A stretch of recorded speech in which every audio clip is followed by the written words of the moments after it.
kami ingatkan kembali sore ini sekitar jam 5 itu ada taklim yang akan diisi oleh Habib Ahmad Al-Kaf di sore Sabtu. Nanti besok paginya ada, dan sorenya juga ada. Dan hari ini yang mengisi taklim adalah guru kita Habib Hasan bin Husain Al-Khalidi Al-Hafidh. Beliau berkata,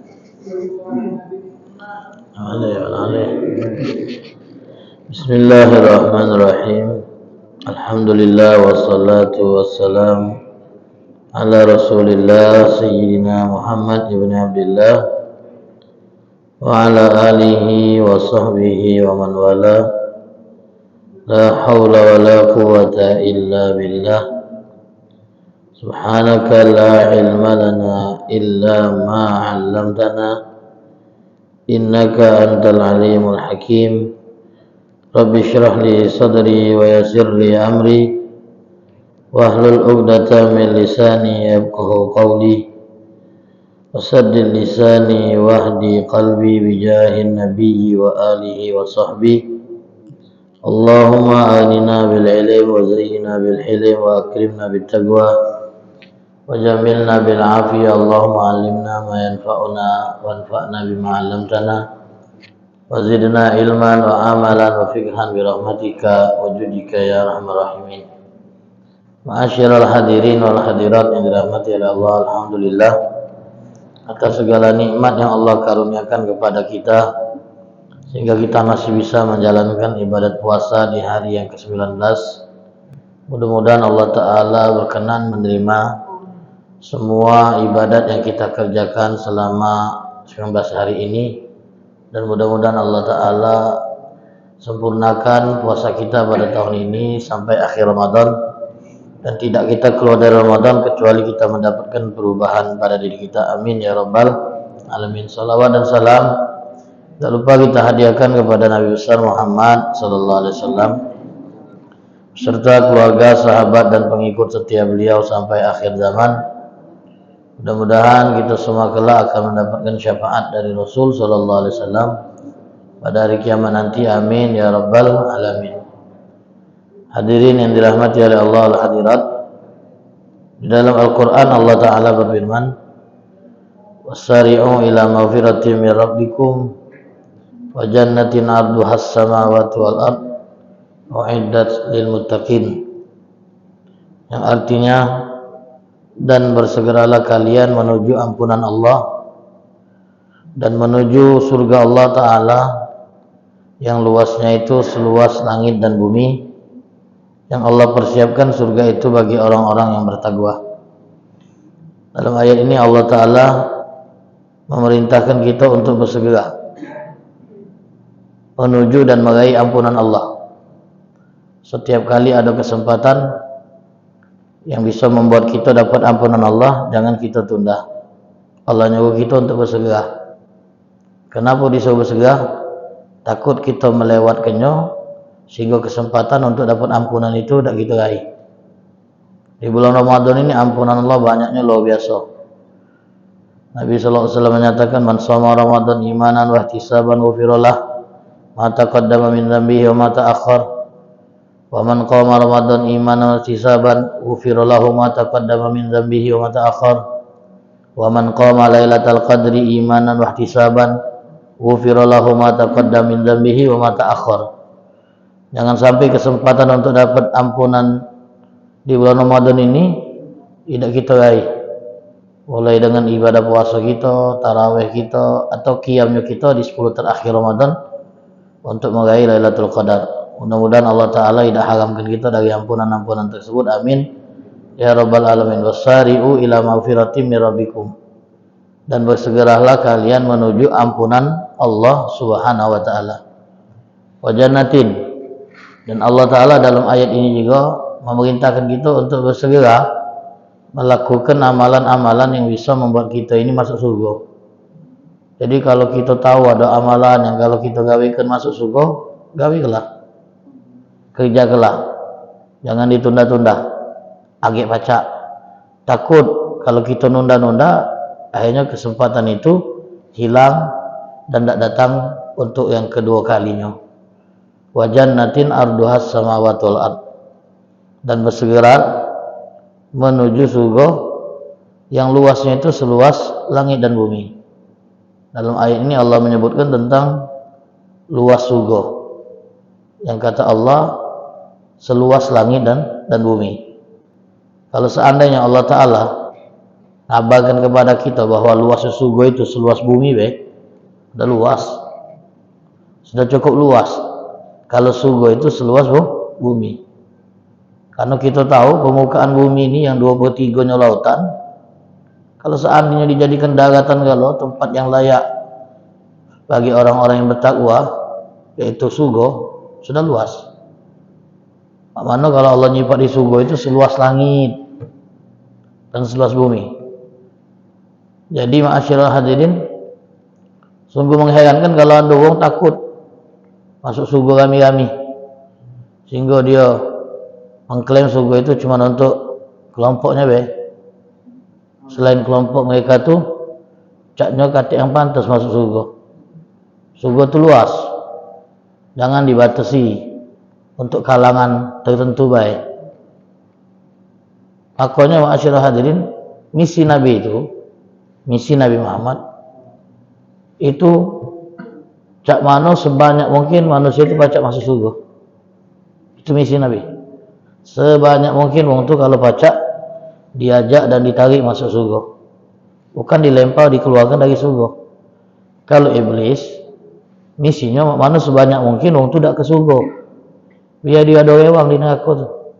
Innama yad'u hizbahu liyakunu min ashabis sa'ir. Iblis itu menyeru orang-orang yang mau ikut dengannya supaya bersama dia di neraka sa'ir. Jadi kalau kita tidak senang kalau ada orang matinya baik, yang kemungkinan masuk surga, resah gitu, ngapa pula dia ni matinya baik, pula matinya waktu dia lagi jahat itu nah, cak masuk neraka dia, pakai taubat pula, tak lama mati dia. Dah esok nian aku yang ibadat lama-lama kalah tak dia, yang baru nak jadi orang baik, resah dia, tak lemaan dia. Ingat ada orang yang sepanjang hidupnya orang jahat, sebelum meninggal jadi orang baik, tak lama matinya baik pula. Yang lain muji lo, oh mak itu cara Allah nak masuk gunung ke surga tu ada baik. Dia tadi hati-hati dosa dia tu banyak, anda masuk surga, resah dia masuk surga. Janganlah kita. Kalau baca, wong yang berdosa pun kita harus nonton. Mudah-mudahan ya Allah ampuni dan rahmati sehingga baca masuk surga. Oh, wong yang hatinya lembut kan, pengen wong lain tu senang di surga. Jadi itulah tadi, nengok wong ngawikan beda dikit, kamu ini tak masuk surga, senangnya nengok tak masuk surga. Padahal kalau baca kita ni ngajak orang serami-raminya masuk surga. Biar lo mak surga rami-rami tu deh. Semua yang tinggal di komplek ini masuk surga kalau. Amin. Ada 2 bekat yang tidak kan, punya tengok dia. Nah, jangan. Di dunia be tengok di surga Ustaz, apalagi tengok di surga. Aduh, ya lesu aku di surga semua dia. Wa jannatin arduhas samawati wal ard. Luasnya seluas langit dan bumi. Luasnya surga itu. Kemudian ma'asyiral hadirin, Nabi sallallahu alaihi wasallam bersabda dalam sebuah hadisnya, la maudi'u sauti ahadikum fil jannah khairun minad dunya wa fiha. La maudi'u sauti ahadikum fil jannah khairun minad dunya wa fiha. Saut itu tahu, cambuk, cemeti. Kata Nabi SAW, tempat untuk meletakkan cambuk di surga itu lebih baik daripada dunia dan seisinya.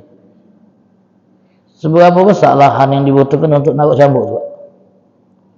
Tak ngerti cambuk yang 230 km nyampe Lampung gitu. Kali kita cambuk itu panjangnya 2 meter. Nah kalau kita punya tempat di surga itu seukuran panjangnya cambuk, itu lebih baik dari dunia dan isinya.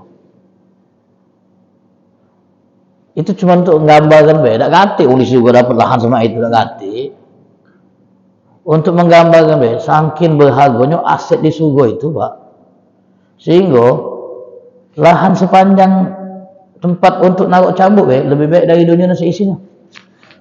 Ada, Pak, tempat tuh kalau strategis mahal per meternya itu. Tapi kalau tempat itu tidak strategis, jauh dari keramaian, tidak boleh go. Kan harga tempat itu kan, lahan itu tergantung tempatnya kan. Ada yang semeternya itu 3 juta, mahal aja gitu. Di pantai Indah Kapuk itu, oh apa itu? Lahan di San Diego mana itu, hill itu, tempat kuburan orang kaya itu. Dikit itu ratusan juta, ayo tak beli aja gitu. Lu malah kandang kawat gratis. Puncak Kuning gitu. Kuburan orang kaya, Pak. Ada yang 1 miliar, tergantung paket. Yang 1 miliar itu ada AC juga itu, ada yang nyago. Jadi tidak busuk jasa tuh. Padahal kuburan masih nak berbangga-bangga manusia memang ini yang itu. Bayangkan, Pak, saking berharganya di surga tuh. Kalau kita punya lahan yang semua itu lebih baik dari dunia dan seisinya. Dunia dan seisinya, Pak. Itu di luar khayalan kita itu. Dan kami sebut tadi, dak gatik yang punya tanah semua itu dak gatik. Tahu yang paling rendah kedudukannya di surga. Rajulun, seorang yang terakhir keluar dari neraka. Terakhir dia keluar dari neraka. Ngedek lewat dia. Habis itu pintu neraka ditutup. Katik lagi ngetuh. Karena dia ini yang beriman, banyak dosa. Disiksa dulu. Selesai, dikeluarkan untuk masuk surga. Kemudian kata Allah, udkhul, masuk surga. Jalan dia. Balik lagi dia. Ya Allah, kunjunglah penuh dalam tu. Balsak surga ni, Pak. Dia ngasuh lah penuh dalam tu. Kemudian Allah ngomong lagi, masuk. Jalan lagi, tak pede dia. Tak pede. Karena tahu dia lah banyak orang dia itu. Kalau lah bagi-bagi mereka tu tempat di sana, tak nyisaukan lagi buat aku. Fikir dia di dunia ini berebut tempat dia. Balik lagi, ya Allah penuh sudah juga tu. Kata Allah Ta'ala masak hati dia. Allah Maha Karim. Bagaimana pendapatmu kalau seandainya engkau memiliki di sana apa yang pernah dimiliki oleh raja di dunia? Riwayatnya banyak ini, Pak. Ada versi riwayat hamba ini ngomong sama Allah, ya Allah janganlah nak ngolah ke kalau bahasa kitanya. Tak percaya dia. Ya Allah, apakah engkau nak mempermainkan aku padahal kau tu Tuhan semesta alam? Janganlah.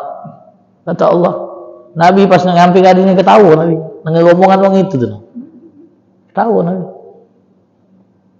Lalu Allah Ta'ala ngomong, sesungguhnya buat kau di dalam surga 10 kali lipat dari yang dimiliki raja di dunia. Akhirnya dia ngomong, rodi itu ya Allah, aku puas. Bayangkan. Orang terakhir itu. Mak mana orang yang sebelum dia? Mak mana orang yang tidak masuk neraka terlebih dahulu? Surga itu terlalu berharga untuk kita sia-siakan. Makanya Allah ngomong, sari'u, cepat-cepat. Sebelum kesempatan untuk kita masuk surga itu lewat. Dapatkan surga itu di sinilah, Pak. Bukan di sana. Di sinilah cara kita membeli surga itu. Berusaha agar bisa dapat surga. Di sini. Ma'asyiral hadirin yang dirahmati oleh Allah Subhanahu wa ta'ala. Jadi itu yang paling rendah derajatnya di surga. Kullu na'imin dunal janazail. Semua nikmat selain surga itu semuanya sina. Semua nikmat selain surga bakal sina. Wa kullu azabin dunan nar zail. Semua penderitaan selain neraka juga akan sina. Tak ada nikmat yang seperti surga. tidak ada siksa penderitaan yang seperti neraka. Jadi makna supaya kita dapat nikmat surga dan jauh dari penderitaan di neraka. Ma'asyiral hadirin yang dirahmati oleh Allah Subhanahu wa taala. Jadi kalau memang ada momen di mana kita bisa dapatkan surga dengan melakukannya, jangan kita menolaknya.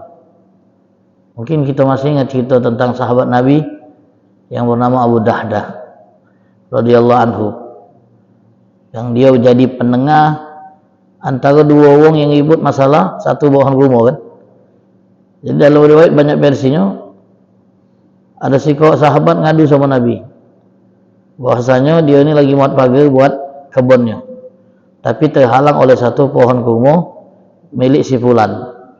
Dan aku datang baik-baik minta agar dia menyerahkan pohon itu sama aku biar aku tebang supaya pagar aku bisa lurus. Dia tidak mau. Kemudian aku ngomong, aku beli karena aku nak muat pagar dan pohon kurma aku tu nganggu. Tetap dia tidak mau jual. Akhirnya dipanggil Nabi SAW. Nabi SAW tengahi urusan mereka ni. Nabi ngomong sama sahabat yang punya pohon kurma tadi, serahkanlah pohon kurma kau tadi untuk temanmu yang ingin membangun pagar untuk kebunnya. Tak ada je dia. Aku ganti buat engkau pohon di surga kalau kau mau menyerahkan pohon kau kepada sahabatmu itu. Tak galak juga. Abu Dahdah tampil, ya Rasulullah, apa yang kau katakan kepada yang punya pohon, kalau seandainya aku berhasil membeli pohon milik dia lalu menyerahkannya kepada yang namanya pagar, apakah jaminan pohon di surga itu bisa aku dapatkan? Iya, kata Nabi. Akhirnya beliau ngomong sama yang punya pohon kurma tadi, kau tahu tak kebun aku? Akhirnya dijawab, siapa yang tak tahu kebun Abu Dahdah? Kebun yang pohonnya itu banyak, di situ ada pilah, di situ ada air sumur yang jernih dan tawar, kandangnya tinggi pagarnya. Istilahnya semua penduduk Madinah itu tahu kebunnya Abu Dahdah itu paling terkenal. Lalu Abu Dahdah ngomong, kira-kira sudi tak kau satu pohon kurma kau tadi aku beli dengan harga kebunku dan isi-isinya dan isi-isinya. Oh, jangan nak ngoyo, jangan nak ngolah ke bener weh. Iya, deal itu dia. Galak dia. Giliran diganti suku tak dia. Diganti suku tak. Wajar. Karena dia masih hidup di dunia. Belum ngasuh perlu dengan yang di sana. Demikian. Akhirnya Abu Dahdah pun langsung ngabarkan kepada Nabi. Setelah itu menyerahkan apa yang sudah dia beli kepada sahabat yang namanya pagar tadi. Nabi SAW kemudian bersabda, kam min idhkin raddah li Abi Dahdah fil jannah. Berapa banyak nanti pohon kurma yang wasu kita ngelendot saking banyak buahnya milik Abu Dahdah di surga nanti. Ada versi yang menyebutkan bahwasanya pohon kurma yang menjadi milik Abu Dahdah dari surga itu berjalan uang pakai kuda 100 tahun, itu kebunnya belum apa istilahnya itu belum habis. Kalau kita jalan dari Banyasin nih, Pangkalan Balai, kebun sawit kalau sampailah Sungai Lilin kan, sampai Bayi Nenci, tak tahu punya siapa itu kan. Jadi kita orang kaya nih ini, sepanjang jalan itu kebun sawit loh, punya dia misalnya. Wah, hebat nian. Itu cuma jarak tempuh 3 jam, 4 jam. Ini jarak tempuh 100 tahun. Dah, belum kelar-kelar. Punya apa kebun? Dan dia merelakan semua kebunnya di dunia asal dapat ganti di surga. Soalnya itu bukan Ustaz kebun di surga, buat apa lagi? Itu ada jual, bukan soal itu. Soalnya itu masuk surga itu. Kalau cara pikir gitu, buat apa dia sana? Nak sebanyak apa pun tak guna juga. Kalau cuma punya kebun kan, tak cari jual. Tidak mah itu. Yang beliau incar itu bukan kebun itu, berada di surga itu. Makanya apa yang dikaubankan kalau memang bakal berujung ke surga, itu tak kata apa-apa. Apa yang kita korbankan, kalau ujung-ujungnya nyampaikan kita ke surga, tidak apa-apa, Pak. Nah, itu yang dipahami sahabat-sahabat Nabi SAW. Itu yang dipahami sahabat Nabi. Jadi mereka itu rela mengorbankan hartanya, nyawanya bahkan. Karena mereka tahu dengan mengorbankan semua itu mereka bisa dapat surga. Innallaha ashtara minal mu'minina anfusahum wa amwalahum bi anna lahumul jannah dalam Al-Qur'an. Allah penawarkan kepada orang-orang, kalau tak kalian jual nyawa kalian, harta kalian, gantinya surga. Dan mereka menjawab itu. Jadi tak heran gitu. Ada di antara mereka yang mati tak takut. Karena mereka tahu ujung-ujungnya surga. Ada amalan dalam Islam yang risikonya itu mati. Tapi sahabat tak kata yang takut mengerjakan amalan itu, Pak. Karena mereka tahu mati sama dengan surga. Jadi untuk apa ditakutkan? Jihad. Bedanya umat Islam dengan non-Islam itu kalau perang, kalau orang yang non-Islam yang dicari hidup. Makmano jihad itu pacak bertahan hidup, jangan sampai mati. Kalau mati konyol, selesai. Tapi kalau umat Islam jihad yang dicari matinya, menang bonusnya. Yang dicari mati, Pak. Sayyidina Khalid pernah kirim surat dengan salah satu pembesar atau Romawi atau Persia. Suruhnya masuk Islam, di ultinya, kalau tidak aku akan kirim pasukan yang senang mati sebagaimana kalian senang hidup. Oh, langsung ciutlah itu dipek dia. Aku kirim pasukan yang pengen mati sebagaimana kamu pengen hidup. Aju, hadapan gitu. Karena memang dicari syahadah itu, mati syahid. Jadi tak takut mereka kalau mati. Mati itu ngantarkan mereka kepada kebahagiaan yang abadi. Mungkin kita masih ingat sahabat Nabi yang nama Amr bin Jamuh, yang kakinya pincang. Dia itu dapat izin untuk tidak melok jihad, tapi maksa nak jihad tulah. Karena dia tahu mati syahid juga. Sayang dia lewatkan kesempatan itu. Mati syahid juga. Akhirnya anak-anaknya tidak bagi izin. Ayah tu tidak wajib jihad. Secara cacat, tidak normal. Orang yang tidak normal tidak melok jihad. Tapi kata ayahnya, aku nak melok jihad. Aku pengen nijak surga tu dengan kakiku yang pincang ini. Aku pengen nijak surga dengan kaki yang pincang ini. Didatangi Nabi. Kemudian Nabi ngomong, kau tu sudah dapat izin untuk tidak melok jihad. Tak do ya Rasulullah, nak melok. Pengen injakkan kakiku ini, yang pincang ini, di surga. Benar, mati syahid dia. Dan Nabi ngabarkan, bahwasanya beliau telah injakkan kaki dia, yang pincang itu ke dalam surga. Tapi setelah masuk surga, tak pincang lagi lah. Karena tak ganti yang tak normal lagi di sana.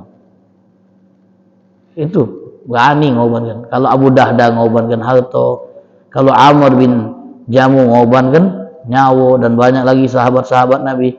Di perang Uhud ada sahabat Nabi SAW yang ketika sahabat diserang oleh pasukan Quraisy dalam serangan mendadak yang dipimpin Khalid bin Walid, itu kocak-kacir itu. Sudah tidak terkendali lagi keadaan saat itu. Awalnya sempat menang, tapi karena pasukan yang diposisikan Nabi di Jabal Rumah itu turun galau, akhirnya pasukan Khalid punya kesempatan yang dari belakang. Wah, itu gelabakan sudah. Banyak yang lari menyelamatkan diri. Ada sahabat tadi maju dia. Karena dia ngasal dia nyumbok surga. Nyumbok surga tercium jadi. Ngomong dengan kawan sebelah. Tercium tak kau bawa surga? Tidak sih. Mau aku nyumbok surga jadi. Kalau di kita bawa surga buat apa? Di dunia ini. Bawa surga ni. Artinya bawa surga tu ila budak kecil ila budak bayi tu bawa surga. Kalau ibunya bawa burga dia.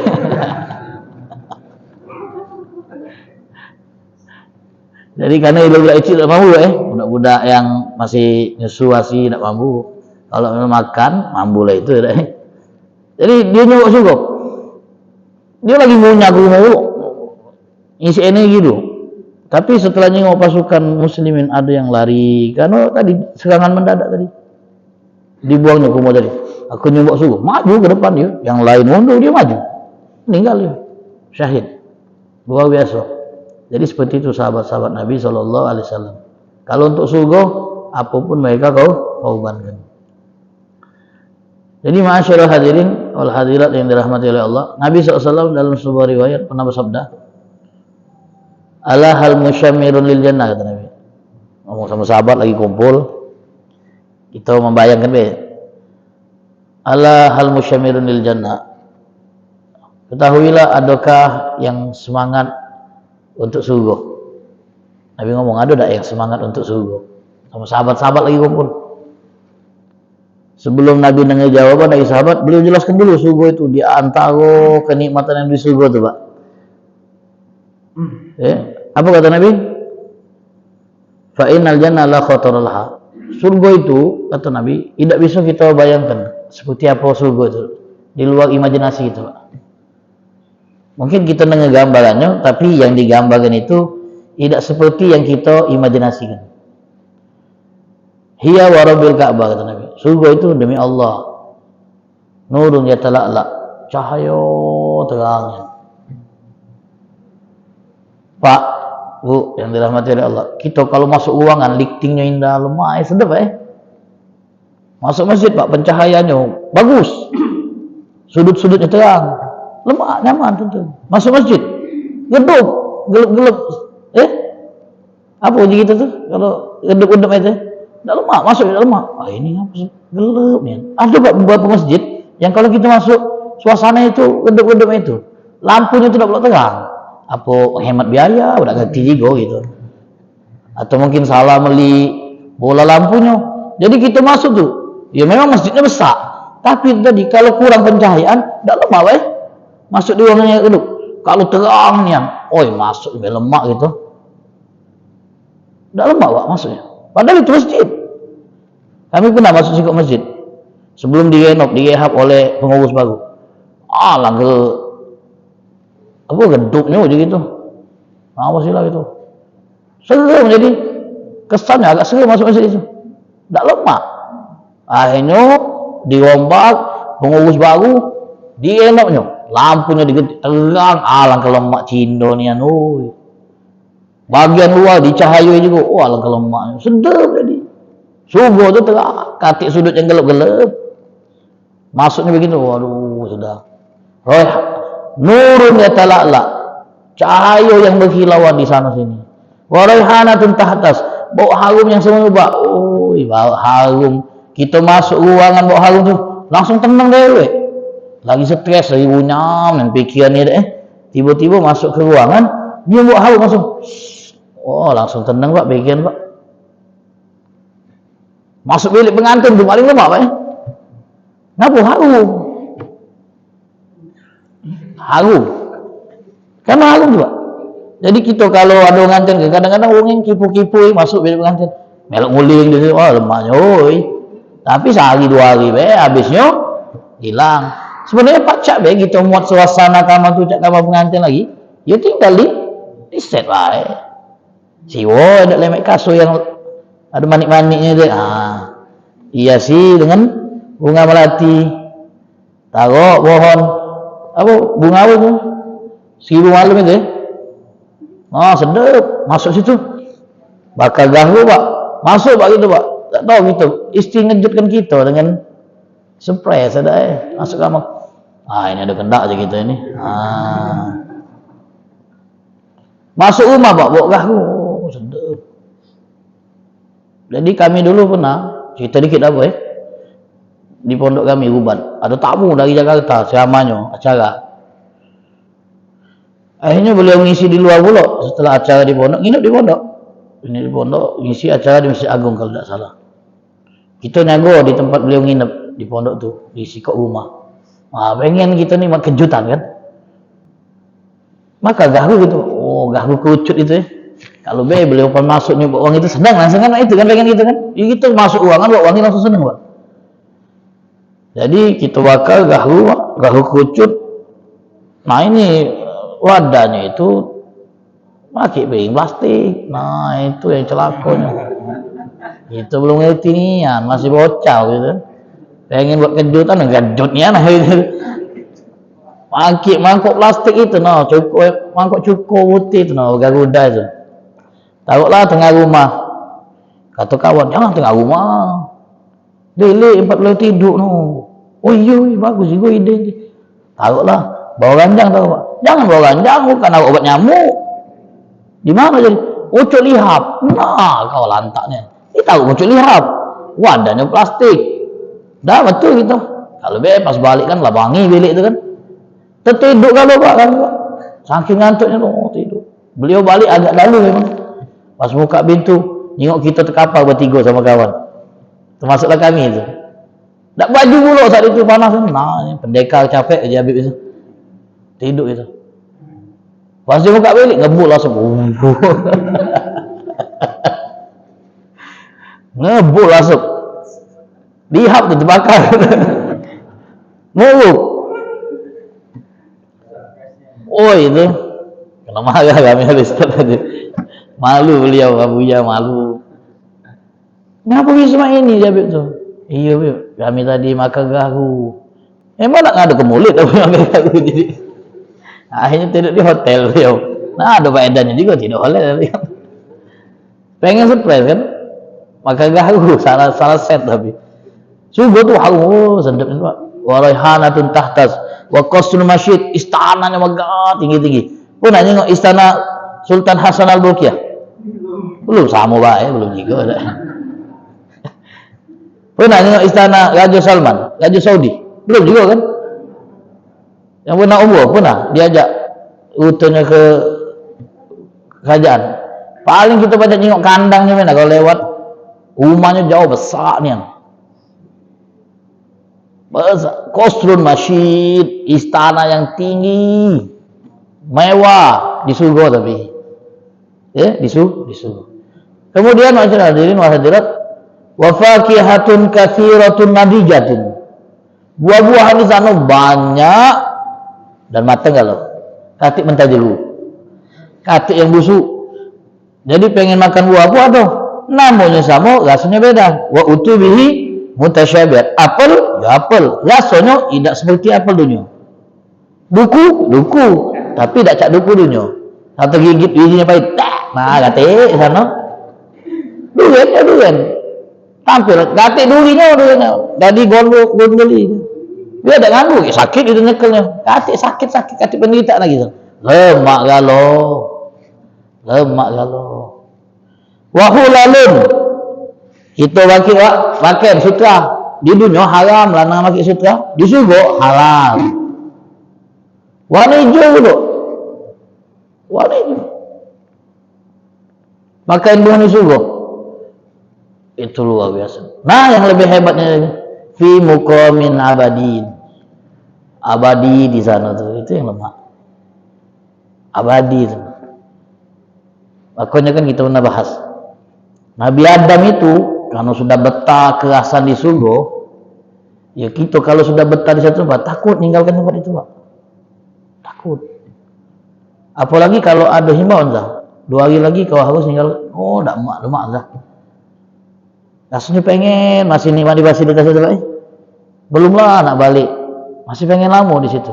Tapi kalau kita tahu bahwa kita akan meninggalkan itu, jadi buat kita resah tak tenang Pak. Tinggal di hotel bintang 7. Wah ini pening itu bintang 7 nih. Hotel yang kamarnya itu cuma untuk para pembesar-pembesar negara-negara di dunia. Yang semalamnya itu ratusan juta. Tinggal di villa yang harga sewa semalamnya 1 M. Misal lah. Fasilitasnya super mewah. Gratis. Sebulan. Semakin parah waktu untuk meninggalkan, semakin kita tidak nyaman, tidak betah. Ya rasanya baru dengan di sini. Harus tinggalkan. Makanya Pak, Allah Ta'ala menetapkan bahwasanya semua orang yang hidupnya super mewah, super lemak di dunia, pasti ada keresahan. Resah bakal meninggalkan semua itu. Jadi tenang-tenang be. Kita yang hidup lemak resah terus itu nih deh. Orang yang lemak hidup itu resah juga Pak. Kalau tidak karena usia yang mulai menua, tidak bisa nikmati lagi segala yang ada di sana. Kedua, dia yakin bahwa dia akan meninggalkan semua itu. Makanya di surga itu dihilang ke Pak, kati mati, lama-lama gitu di sana. Kalau surga lemak pun, tahu ujung-ujungnya mati, lesu juga. Aku tak mati-mati di sana. Yang bisa memutus kenikmatan di surga ditiadakan. Apa yang bisa memutus kenikmatan di surga? Usia yang menua, sehingga acak makan lemak lagi, tak kuawa lagi, sama mati. Maka menua tak gatik di sana, mati pun tak gatik. Jadi orang tua tak masuk surga Pak.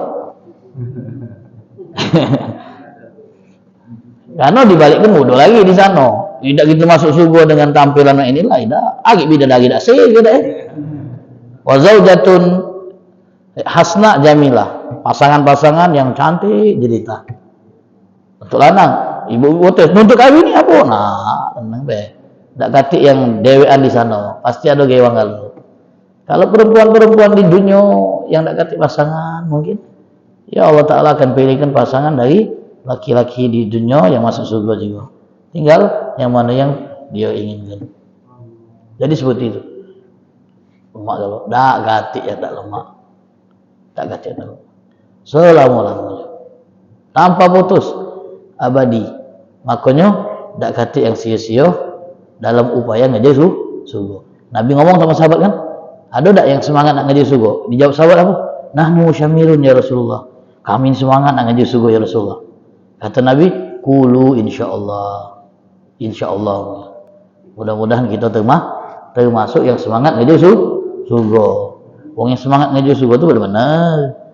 Jangan ngejar surga. Oh, pengen masuk surga. Tidur pas ada kesempatan masuk surga. Ayo Rasulullah, rajulah jino. Dan kita Pak, puncak kenikmatan di surga itu kalau kita bareng dengan keluarga besar. Wah, lemak. Ya baik. Lengkap Pak. Ada kalau orang tua ada, pasangan ada, anak ada, kawan ada. Wah, itu puncak nikmat di surga Pak. Dipersatukan lagi. Anak kita amalnya tak sebanyak kita. Misal. Surganya bawah dikit. Allah naikkan biar bareng-bareng. Oh, itu puncak kenikmatan. Jadi jago anak kita. Benar-benar. Ajak dia tuh. Jangan kita dewek-dewekan. Kita yang kesini, anak-anak itu kita talakkan, nah hendaklah subuh tak bangun, jangan, ajak Pak. Pendidikan kita itu yang pengaruh kepada anak kita. Ada seorang bapak pergi main Jumat, mungkin ini Jumat pertama dia, mungkin tak tahu juga nih, apa yang kedua apa yang ketiga, sepan pendek. Nah ini ada seorang yang cerita, sepan pendek, ngajak anaknya, nak, tengoklah, baik tak Tuhan sama kita. Kenapa Pak? Tengoklah. Saking dia baik sama kita, sholat Jumat dikurangi rakaat jadi 2 karena musim panas sih. Karena dia sayang sama kita. Hari terik, siang hari kan hari Jumat kan? Jadi dia kurangi jumlah rakaatnya jadi 2. Kira-kira nak kalau seandainya kita sholat Jumat musim dingin, nak nambah 4 tahunnya. Nah, bapaknya nak ngerti katanya. Ada sih kalau lagi ngomong sama anaknya, nak kapan terakhir kita sholat Jumat? Hari Rabu jadi. Bagi anaknya hari Rabu. Adalah tanya kapan terakhir main Jumat? Hari Rabu. Saking tak pernah main Jumat tadi. Ada Pak keluarga-keluarga yang muslim tapi tak tahu. Nak sholat zuhur itu kapan? Tak tahu dia. Zuhur itu apa Pak? La ilaha illallah. Saking tak familiar dia dengan istilah-istilah sholat. Sayang ini kan. Terakhir kata Nabi SAW, ma ra'aitu mithwal jannah nama talibuha wa la ra'aitu mithlan nar nama haribuha. Aku tak pernah melihat sesuatu yang paling hebat seperti surga. Tapi orang yang mencarinya pada tidur-tiduran. Tidak semangat kerjanya. Nyantai-nyantai.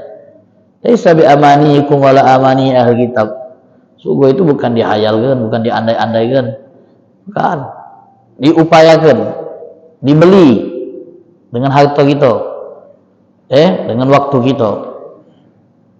Wala ra'aitu mithlan nar nama haribuha, dan aku tidak pernah melihat sesuatu yang sedahsyat neraka yang orang yang ingin lagi darinya juga tidur-tiduran. Wa fiha ma tashtahil anfus, di surga apa yang dipengenkan oleh jiwa kita. Wa taladul ayun, dan apa yang dinikmati oleh mata. Nikmat kalau tengok di surga Pak. Nikmat kalau. Jadi di kita yang awal tadi, kalau seandainya yang masuk surga tu wong yang runyam kalau kita tengok. Ketemu gitu, nah wong ini masuk surga pula, tak lemak lah jadi surga ni. Di dunia lah bertangga dengan dia, tak tenang gagal ada dia di tetangga. Surga makin sebelahan pula, tenang weh. wa naza'na ma fi sudurihim min ghil. Katik lagi benci-benci di surga tuh. Kalau memang masih nyimpan benci gitu, mau ngaku dulu, usir dulu. Jadi kalau surga katik benci, katik dendam, cak katik persoalan kita dengan dia. Padahal dulu tuh, oh tidak boleh ketemu. Cak kucing mau tikus, ribut. Tapi kalau surga tak katik lagi permusuhan. Lahum fiha ma yasha'una khalidin. Mereka di dalamnya apa yang diinginkan, kekal dulu. Insyaallah mudah-mudahan kita termasuk penghuni surga. Kita minta berdoa kepada Allah, mudah-mudahan Allah Ta'ala, Allahumma inna nas'aluka al-jannah wa ma yuqarribu ilaiha min qaulin wa amalin wa niyatin wa i'tiqad. Ya Allah, kami mohon kepadamu surga dan apapun yang bisa mendekatkan kami ke surga, baik itu dalam bentuk ucapan kami, perbuatan kami, niat-niat kami dan keyakinan kami. Insyaallah. Amin ya rabbal alamin. Hadza ma aqulu lakum wal afu minkum. Wassalamualaikum warahmatullahi wabarakatuh.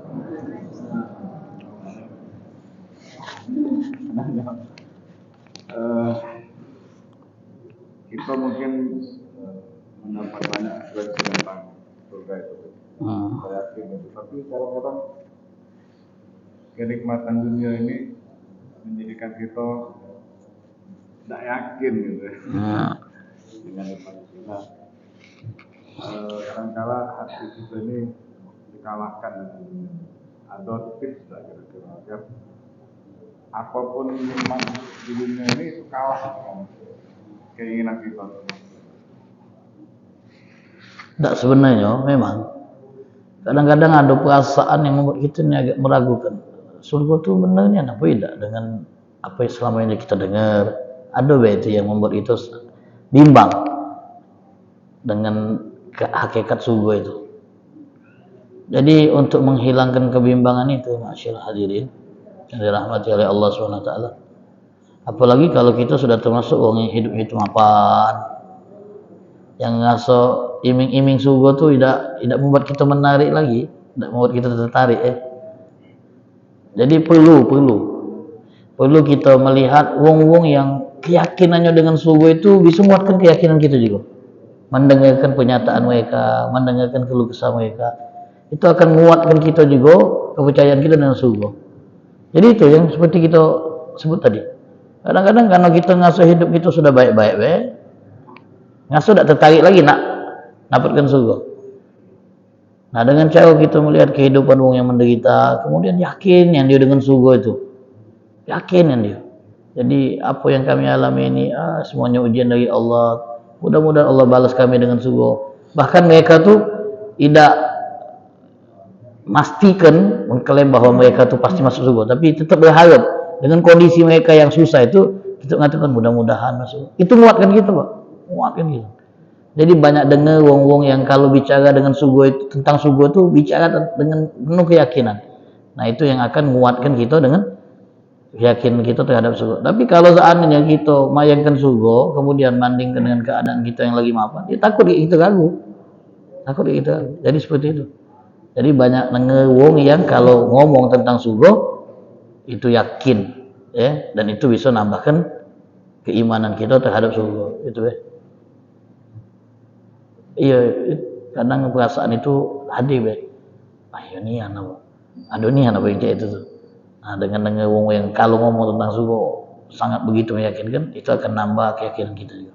Allah alam. Ada riwayat yang mengatakan bahwa nikmatnya surga itu kalah dengan nikmatnya kita bertemu dengan Rasulullah. Puncak kenikmatan surga itu ketemu Allah. Puncak kenikmatan surga itu saat kita memandang Allah Subhanahu wa taala. Di saat itu semua yang lagi menikmati apa yang ada di surga itu akan melupakan semua kenikmatan itu karena apa istilahnya terbuai dengan indahnya memandang zat Allah Ta'ala. Itu puncaknya. Mudah-mudahan Allah Ta'ala izinkan kita. Demikian. Setelah itu ya mandang Rasulullah Sallallahu Alaihi Wasallam. Ya, silakan. Jadi segala surga tadi orang yang mati bunuh diri juga dia betul masuk surga, artinya atau kecuali neraka. Iya. Terus orang yang minta diruqyah itu tergolong bisa berhalangi kita masuk surga tanpa hisab atau gimana? Prinsipnya seperti ini. Surga itu haram bagi orang-orang yang kafir di luar Islam. Haram bagi mereka untuk masuk ke dalam surga. Innallaha harramahu 'alal kafirin. Allah mengharamkan minuman dan makanan yang ada di surga bagi orang kafir. Artinya orang kafir tidak bakal masuk surga. Jadi selagi yang meninggal itu masih dianggap muslim, maka dia tetap masuk surga setelah menjalani siksaan di neraka. Nah, sekarang membunuh diri itu dihukumi tetap muslim apa tidak? Ahlus sunnah wal jamaah menghukumi wong yang bunuh diri itu tetap muslim. Walaupun hadisnya itu siapa yang menusuk dirinya dengan besi, dia akan masuk neraka dan disiksa dengan cara bagaimana dia melakukan proses bunuh diri itu. Khalidan mukhalladan, kekal selama-lamanya di sana. Tapi hadis ini ditakwil oleh ulama. Kekal di sini artinya lama bakal dia disiksa di sana, tapi tetap bakal keluar. Ada juga yang mendakwilkan kenapa kekal? Karena dia menghalalkan apa yang Allah haramkan. Jadi menghalalkan apa yang Allah haramkan itu hukumnya murtad. Hukumnya murtad. Namun kalau seandainya, nah ini status mereka itu apakah pas bunuh diri menghalalkan apa yang Allah haramkan atau tidak, kita tidak tahu. Tapi kalau memang dia bunuh diri itu karena alasan beban hidup yang tidak bisa dia tanggung lagi, dan dia tidak pernah menghalalkan bunuh diri, tapi itu dia anggap sebagai jalan terakhir untuk lepas dari tuntutan dunia. Nah, kekal di sini ditakwil oleh ulama maksudnya bakal lama dia di sana. Makanya yang bunuh diri itu dalam mazhab kita Ahlussunnah Jamaah tetap disalatkan. Tetap diurus jenazahnya seperti seorang muslim. Nah, adapun yang tadi yang kedua, wong yang ruqyah itu halal. Kalau dalam hadis Nabi itu wong yang minta ruqyah itu tidak masuk surga tanpa hisab. Dia masuk surga tapi dihisab dulu, diperhitungkan amalnya. Wong yang tidak dihisab itu adalah wong yang tidak minta ruqyah. Ruqyah itu kalau seandainya syar'i boleh kita minta diruqyah, dibaca-bacai pakai ayat Quran, pakai doa-doa boleh. Tapi kalau bacanya mantra, gaban gabin tidak boleh. Misalnya tidak boleh itu, Pak. Karena tidak jelas. Pakai mantra-mantra, dukun misalnya datang itu kan, tidak boleh. Dalam hadis Nabi SAW bersabda, man atakahinan fasaddaqa, siapa mendatangi dukun lalu percaya dengan apa yang diucapkan, maka dia telah kufur terhadap apa yang diturunkan kepada Nabi Muhammad sallallahu alaihi wasallam. Intinya itu tadi, kalau memang dia melakukan hal-hal yang keluar dari prinsip Islam dan dihukumi murtad selama-lamanya. Nauzubillah min dzalik. Terus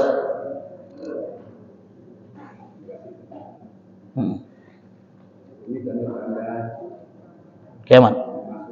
Oh, ya.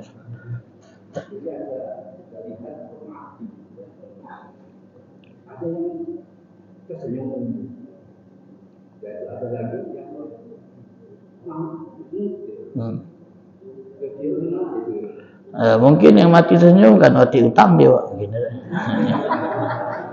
Yang mengetu utang di mana tuh? Ini, Pak, cerita dikit. Di zaman Nabi itu ada sahabat yang meninggal syahid. Lalu ibunya ngomong ini, hani'an laka bil jannah. Untung kau masuk surga. Nabi SAW ngawas ibunya. Tahu di mana kau? Nabi ngomong sama ibunya, wa ma yudriki. Tahu di mana kau kalau dia masuk surga? Boleh jadi dia makan yang bukan haknya dan mengucapkan kalimat yang tidak ada gunanya. Omongan Nabi SAW. Waktu Utsman bin Maz'un meninggal, saudara sesusuan Nabi SAW, itu orang yang tempat beliau menginap karena beliau muhajir, jadi tinggal di rumah seorang Ansor. Perempuan yang beliau menginap di rumahnya itu memujinya. Untung kau meninggal, surga untuk kau. Kata Nabi SAW, tahu di mana kau? Kalau dia masuk surga. Padahal Utsman bin Maz'un, wah biasa, sahabat yang luar biasa. Nabi dewek nangis waktu nguburkan jenazahnya. Nabi dewek turun ke liang lahatnya. Tapi Nabi SAW tidak melegalkan gitu, memastikan wong itu masuk surga atau masuk neraka.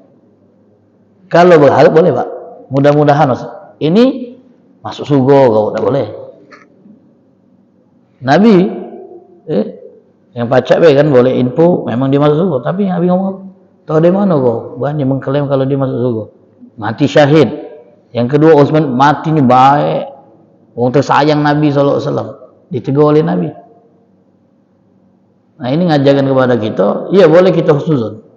Nengok orang yang meninggalnya bagus, senyum, gayanya cerah nian. Boleh gitu, husnul khotimah dia insyaallah. Dan mudah-mudahan surga. Tak apa-apa. Nengok orang meninggal gayanya mengkut, kusut. Nah kita caknya meninggal suul khotimah dia ni dah. Tak boleh juga dah. Kalau kita nengok orang yang meninggal itu dalam keadaan yang caknya jelek, doa ya Allah ampuni dia, rahmati dia.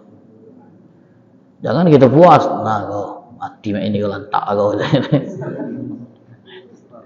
Caknya kuatnya sentak malaikat ni sampai mak itu kan. Jadi kita pastikan tak boleh, tapi berharap boleh. Tengok, oh masya Allah meninggalnya bagus yang caknya. InsyaAllah mudah-mudahan masuk surga dia mak itu tak apa-apa. InsyaAllah. Baik itu. Wallah alam. Cukup Ada sarapan tak ni? Pasal kopi mana Pak Di? Bismillahirrahmanirrahim. Alhamdulillahirrahmanirrahim. Allahumma salli wa sallim ala sayyidina Muhammad wa ala ali sayyidina Muhammad. Allahumma hdina bi hudak wa ja'alna mimman yusari fi ridak wa la tuwallina waliyan siwak wa la taj'alna mimman khalafa amraka wa asak wa hasbunallahu ni'mal wakil. La haula wa la quwata illa billahil aliyil azim. Wa sallallahu ala sayyidina Muhammadin an-nabiyil ummi wa ala alihi washabihi wasallam. Alhamdulillahirabbil alamin.